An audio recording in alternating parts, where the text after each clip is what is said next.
नमस्कार दोस्तों, स्वागत है आपका हिंदी न्यूज़ शो में।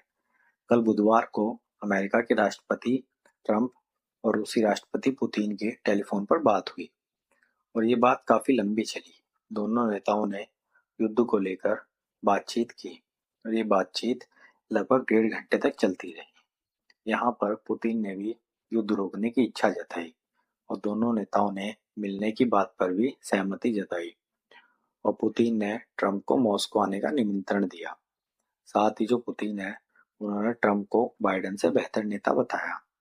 उधर यूक्रेन के जो पीएम है जेलेंस्की, उन्होंने भी ट्रंप से बातचीत की और युद्ध रोकने पर उन्होंने भी अपनी सहमति जताई और उनका ये कहना बनता भी है क्योंकि अभी 2 दिन पहले ही ना अमेरिका के राष्ट्रपति ट्रंप ने जेलेंस्की को धमकी दी कि अगर उन्होंने अपने रेयर अर्थ मटेरियल अमेरिका को नहीं दिए ना तो रूस यूक्रेन पर कब्जा कर लेगा और अमेरिका यूक्रेन का बिल्कुल भी साथ नहीं देगा। और जेलेंस्की ने भी माना कि अमेरिका की मदद के बिना ना वे युद्ध लड़ ही नहीं सकते, एक दिन में वह रूस से हार जाएंगे।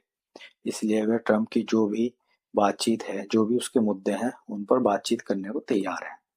क्योंकि आप माने या ना माने, चाहे पूरा यूरोप यूक्रेन का साथ दे दे, और जब तक अमेरिका यूक्रेन के साथ नहीं होगा ना, वह कभी भी रूस के सामने टिक ही नहीं सकता। और यूक्रेन को भी ये पता है। बस इसीलिए यूक्रेन अमेरिका से समझौता करना चाहता है और यूक्रेन ने ये भी कहा कि वे रूस से भी समझौता करने के लिए तैयार है युद्ध को रोकने को लेकर, पर वह तभी करेगा जब रूस यूक्रेन की जमीन वापस देगा जो उसने रूस युद्ध में कब्जाई है। साथ ही यूक्रेन भी रूस की जमीन वापस कर देगा जो उसने कब्जाई है। और यूक्रेन ने कहा कि अमेरिका को भी उसकी सुरक्षा की जिम्मेदारी लेनी होगी। जेलेंस्की ने कहा, अगर अमेरिका हमारी जिम्मेदारी लेता है सुरक्षा की तो यूक्रेन अमेरिका को अपने खनिज भंडार का एक्सेस देगा, जिससे अमेरिका का फायदा तो होगा ही, साथ में यूक्रेन का भी होगा।